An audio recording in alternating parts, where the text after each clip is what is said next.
All right, this is section 1.2. You are to do this exploration part on your own, and if you have questions, let me know, but I expect these done when you turn in your notes at the end of the chapter. So if we go down here, 1.2 is two-step equations. So with 1.1, we did one step. Now we're going to do two-step, and then next comes multi-step.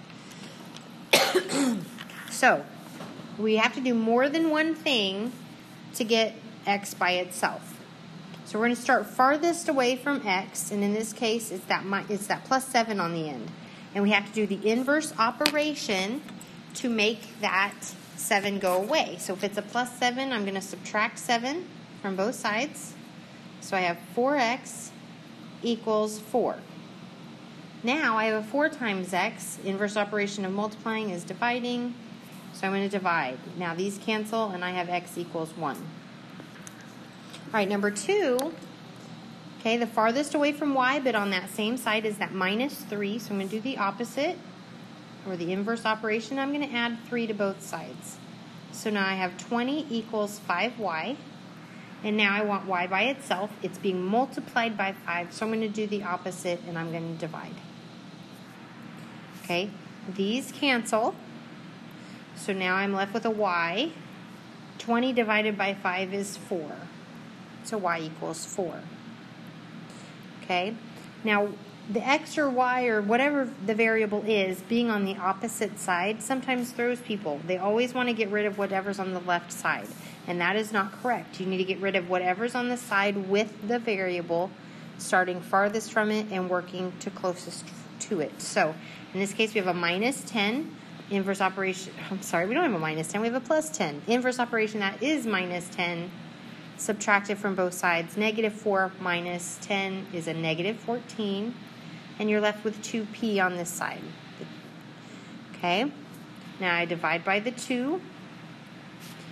On this side, I'm just left with p. Negative 14 divided by 2 is a negative 7. Okay, number 4. Okay, farthest from m is that minus 4. So I'm going to have 3m equals a negative 3. Now m is being multiplied by 3, so the inverse operation is dividing by 3. So now I have an m equals, and a negative 3 divided by 3 is negative 1. Okay, and number 5, I have 2g minus 3.5. So I need to move that 3.5. Inverse operation is plus 3.5. Okay, so now I'm going to have 16. 16 equals 2g. To get that g by itself, I'm going to divide by 2. So now I'm just left with g equals, and 16 divided by 2 is 8.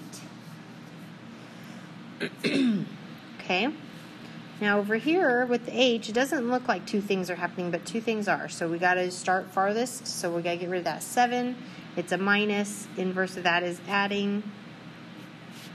And I have a negative 13 plus 7 would be negative 6. And I have a negative h.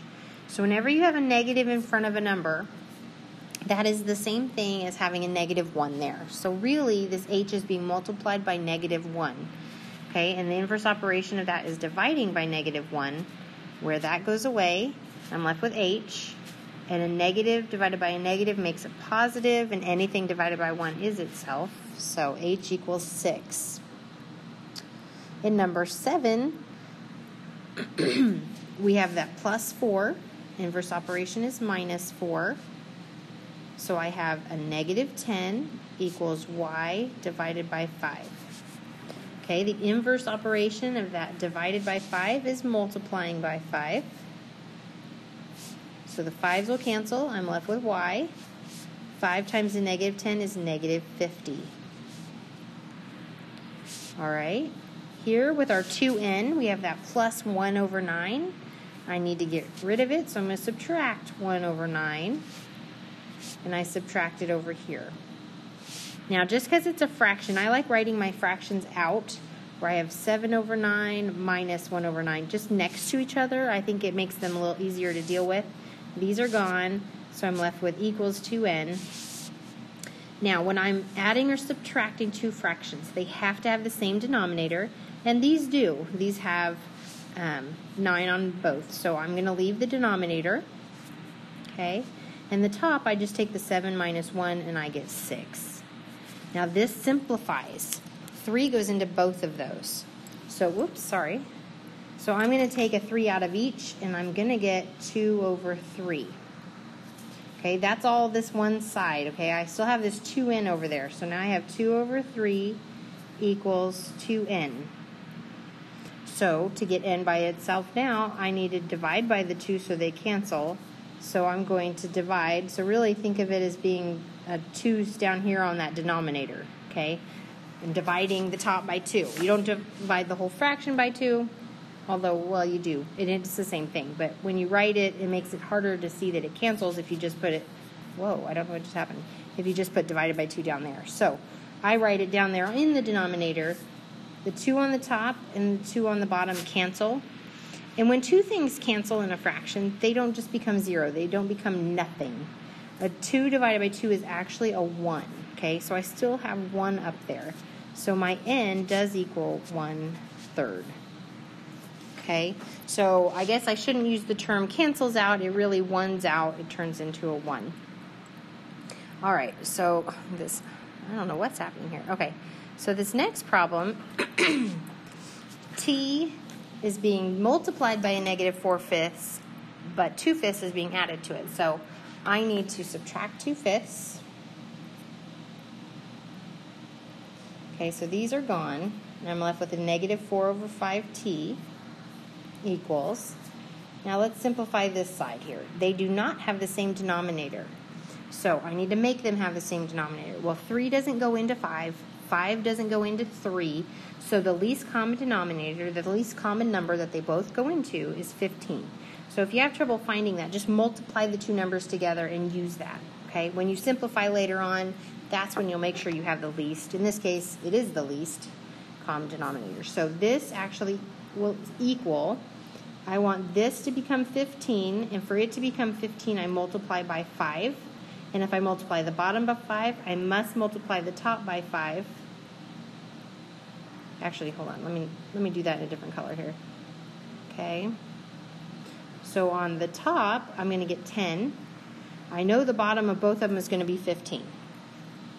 I have a minus sign in between them. And now I want this 5 to become 15, so I'm going to multiply it by 3. If I multiply the bottom, I must multiply the top. 2 times 3 is 6, and it's still over 15. So when I simplify this, 10 minus 6 is 4, and it is over 15. Now I want to get t by itself, but it's being multiplied by this. So I'm just going to flip that fraction and multiply it. So that way the 5 becomes on top. You still have negative. That 5 moves to the top. That 4 moves to the bottom. And I multiply. So negative 5 over 4. The 4's cancel. The negatives cancel. The 5 cancels. And I'm left with t. On this side, look, I have a 4 on the bottom and a 4 on the top. So they cancel. And I have a negative 5 on top, 15 on bottom. Well, 5 goes into both of those terms. So if I divide them both by 5, I get a negative 1 over 3. Now you can do the practice for 1.2.